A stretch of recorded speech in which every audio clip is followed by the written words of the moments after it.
करेंगे। इसलिए आप लोगों से मेरा विनम्र निवेदन है कि आप लोग अपने अपने जगह पर एकत्रित हो जाएं।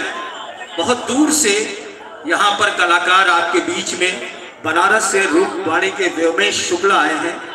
व्योमेश हिंदी जगत में हस्ताक्षर हैं और व्योमेश ने महाप्राण निराला की उस कठिन रचना को नाट्य रूपांतरण में बदला है, जिसे बदलना एक उसी तरीके का असंभव कार्य था जिस तरीके से कभी प्रभु श्री राम को रावण को विजित करने के लिए शक्ति का आवाहन करना पड़ गया था।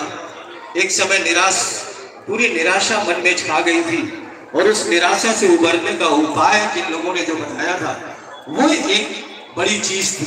कुछ उसी तरीके का ये प्रयास है जो आप लोगों के बीच में युवा संगठन के साथियों ने यहाँ पर इस कार्यक्रम को मनियर में करने का एक समाज के अंतिम पायदान पर एक हाशिए पर बैठे हुए लोगों के बीच में ला करके राम की शक्ति पूजा का मंचन करना या कराना, ये बताता है कि इस इलाके के लोग, यहाँ के लोग अपनी परंपरा से, अपनी सोच से कितने समृद्ध हैं, कितने ज्यादा जागरूक हैं। हमारे कुछ साथी बनारस से हमारे पत्रकार मित्र आए हैं, उन लोगों ने पूछा कि राम की शक्ति पूजा इतनी कठिन है और इतनी क्लिष्ट है कि उसे इस गांव में कौन समझेगा। तो मैंने कहा कि आप मनियर चलिए, वहाँ की जनता को देखिए, उनके उत्साह को देखिए, तो आपको लगेगा कि ये क्षेत्र दरअसल मनियर नहीं बल्कि सरयू के किनारे का ये क्षेत्र मुनिवर था, जहाँ पर कि सरयू के किनारे तमाम मुनि ऋषि मुनि यहाँ तपस्या करते थे और उन्हीं तपस्या में एक परशुराम भगवान का भी यहाँ पर तपस्या थी, इसलिए ये मुनिवर नाम था इसका और उसका धीरे धीरे अपभ्रंश होते हुए मनियर हो गया।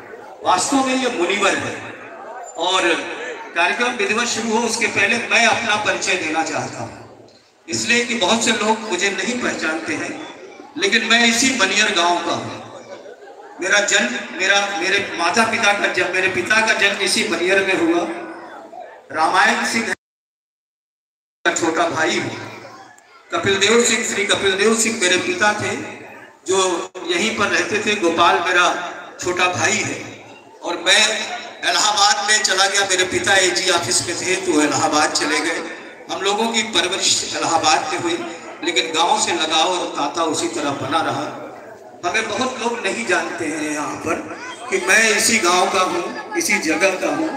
और जब इस तरीके का कोई कार्यक्रम होता है, जब गोपाल जी ने अपने युवा संगठन की शुरुआत की थी आज से 19 साल पहले, तो मुझे याद है कि 19 साल पहले इस इलाके में जब उन्होंने, और आज से 13 साल पहले जब पुस्तकालय की नींव डाली, तो बहुत से ऐसे चेहरे यहाँ पर मुझे दिख रहे हैं जिन लोगों ने उनकी बड़ी मदद की थी।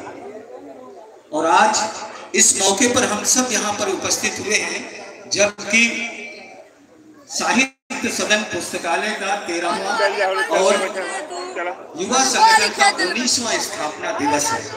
हर साल इसे कराना और इतनी बड़ी संख्या में लोगों को जुटाना अपने आप में एक बड़ा कार्य है। मैं चाहूंगा कि गोपाल जी का नहीं लेकिन युवा संगठन के साथियों का और उनकी संरक्षिका केतिकी सिंह है और हमारे तमाम लोग हैं, उन सब से मैं चाहूंगा कि उनके लिए आप एक जोरदार तालियों से उन सब का अभिवादन करिए कि उन लोगों ने एक इतना बड़ा